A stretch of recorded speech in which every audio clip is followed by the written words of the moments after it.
You know, my answer may not be already right, but you gotta listen to this with an open mind. Listen to this with an open mind. I think I figured out this live load game. See, the thing about live load, it's a lot that's constantly changing. Nothing is really stable. You're always getting different type of loads, okay? Your logbook puts you behind. The warehouse may put you behind. Traffic may put you behind. It all just depends. And you got semi-tight loads. So it pays to cheat the logs.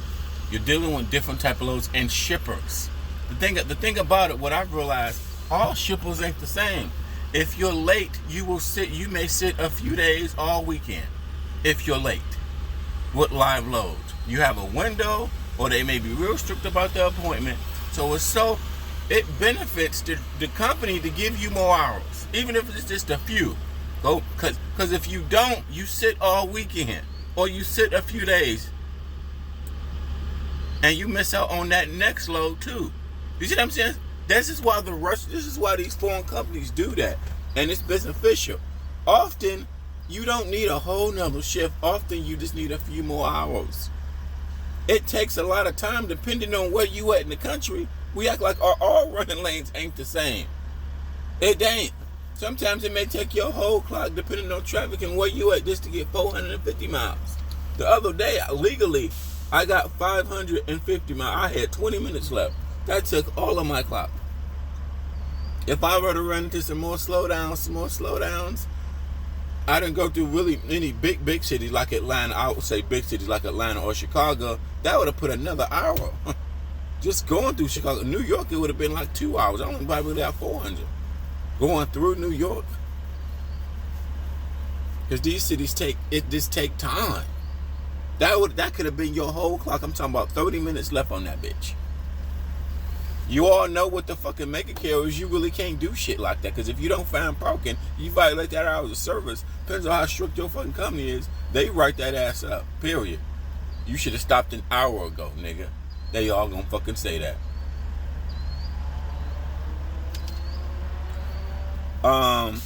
I'd rather be with, you rely on your dispatcher so much when you OTO because your loads change and you need pickup numbers.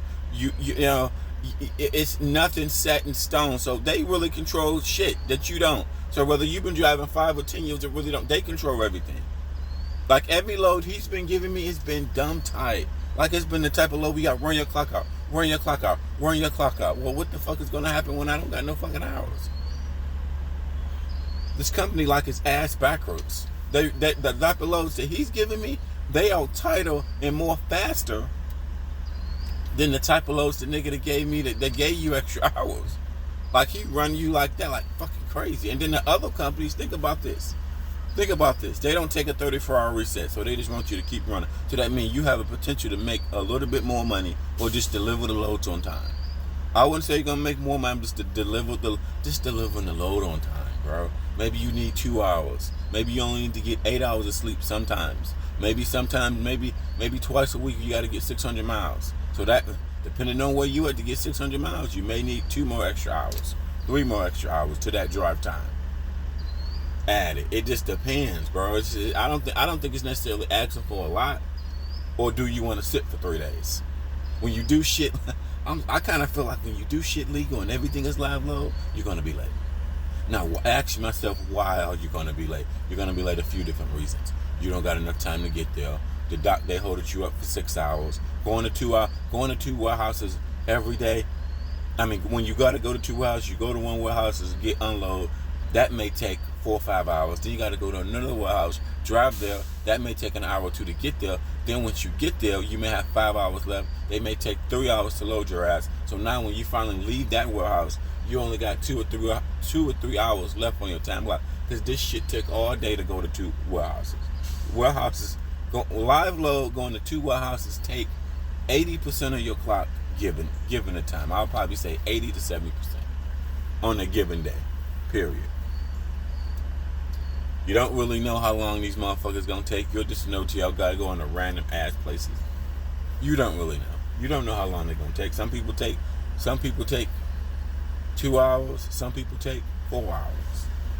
Just is what it is, man. And then your afternoon load would really sucks with probably happened to me with every warehouse. Sometimes your afternoon load that you're getting unloaded holds you for an extreme long time. What does that mean? That means that afternoon load canceled because you took too long. Not only did you take too long, plus it's 2 hours away. So you got to calculate that. Let's say it's 2 hours or an hour away. You ain't going to never make it. If they stop taking people at 3 and you still at that morning warehouse still getting unloaded and it's 2, they just going to cancel. They just, when they get around that part, they just going to cancel. You know, a lot of warehouses want people that when it comes to that live load game, a lot of these warehouses want you there by 2 or 3 o'clock. A lot of them. Not all of them, but some of them. This has been with several cases. Really want you at the warehouse getting loaded by 2 or 3 most of the time. A lot of warehouses not 24 hours. A lot of big ones out, but a lot of them, they probably like close at 5 type shit. So that's why they want you there by 3. So they can hopefully get you up by 5. Or whatever, something like that. But it's a domino effect of being late.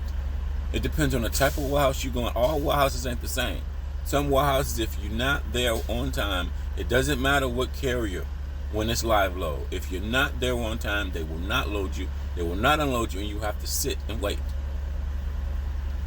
So giving the driver more hours, hey, drive 2 more hours, we'll give you 2 more hours. Can you drive 3 more hours, we'll give you 3, whatever.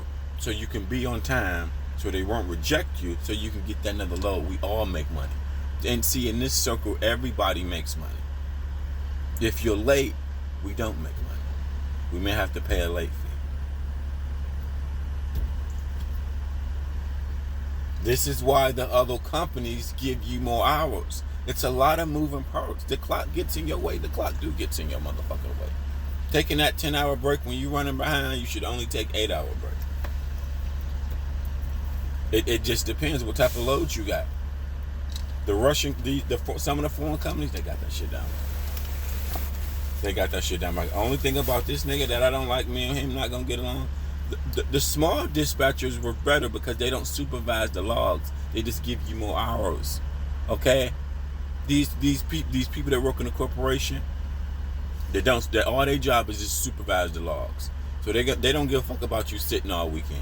Like when they operate like a mega carrier and do that shit, they don't give a fuck about you sitting all weekend. If they don't give you more hours, they don't care. They're just gonna tell you not to drive, or they're gonna write you up. That mindset is different. The smaller guys, most of the time, they just give you more hours. They're not there to fucking really supervise. They need you there they need to make money. They really just need you to make money. Period. Let's just keep it motherfucking real. You deliver that load, you making money, pick up that other load, all this is making them fucking thousands. So of course they'll give your ass two more hours. You see the fuck I'm saying? And then the dispatchers, these dispatchers that's working against you, this is what I realized that I think they do. I think the dispatchers that work against you, I think they operating on a quota. So they're just trying to meet a quota. I think they have a quota to meet. It's because they don't give a fuck if you're gonna if you argue with them, say it's just too many miles, I can't make it, I can't do the day. They act like they don't give a fuck. When it comes to the mega carrier foreigners, because you be arguing with them and say, bro, there's too many miles. Y'all don't reset the logs. Are you aware I really can only get about 500 miles a day legally? Legally. And that depends on several things. Traffic, where you at in America. It's not set in stone. It's not like you're just driving in Iowa or Nebraska straight every day. No, nigga, so many other things. I really feel like the smaller foreign companies, you arguing with them, it's like they don't even comprehend. Like every load he giving me been dumb tight. Like he trying. I hope today, today's Thursday. This dispatcher is fucking one of the worst. He asked me my ETA. Other companies, other dispatchers don't text you asking your ETA. They just know. They see you driving, they know where you're fucking going. Why you text me in the middle of me driving? Stupid. Like he picks the load. They pick the load. They pick the most important thing is the fucking load. Which they pick, you don't pick. The most important thing in attack, the truck being operating, being safety, and ready to go. The next thing is the fucking load. That's the most important thing. That's basically giving you your schedule. Somebody else give you your schedule, which is the load and load type. I hope he give me something like 800 miles. Like, I don't want nothing. We got to get all these fucking miles, man. Shit. Really, today, Thursday, give me something. I can take a 34-hour reset. And it could be delivered Monday. He roped the fuck out of you, man. I mean, I hate companies like that. They working against you. Some companies think you can get 600 miles a day, and they don't even reset the logs, bro. Like, what the fuck? I still may be getting wrote up because I violate hours of service. Well, I did some sneaky shit yesterday, so I don't know if they're gonna write my ass up or not. Because why you say that? Here's the deal. Let me put you in my position. If I didn't get 650 yesterday, I wasn't going to be able to get unloaded. If I didn't unload it, I was going to be late to a hard appointment. If I didn't make the on-time appointment, they wasn't going to unload me. I was probably going to have to sit on that load because it was that type of warehouse. Now, then if you then, like I said, it's a domino effect after that. If you don't deliver that load on time, it's a domino effect. Especially on hard appointments. I've learned this the hard way with several carriers, with several warehouses. So it's not like this company is special. The company is not special. It's the type of warehouse that you're going to that you need to meet that appointment. You know what I'm saying? Was it doable? Yeah, because I mean, you know what I'm saying? I'm not saying driving 600 mile was like asking for a lot or not doable. The only thing I'm asking for is that you give me more hours,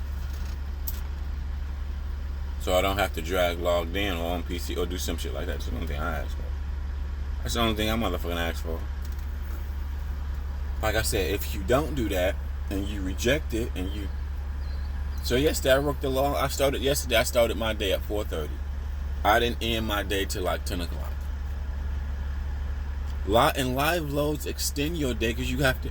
If you got to get a lot of miles, then the dock time. You got to count the dock time. It's not like you can sleep at the dock. Whether they take 2 hours, 3 hours. Only positive I can say, the place I went to, they only took like an hour and a half to unload me. So it was quick. I thought there was gonna be a lumber fee because it was like a food service type of shit.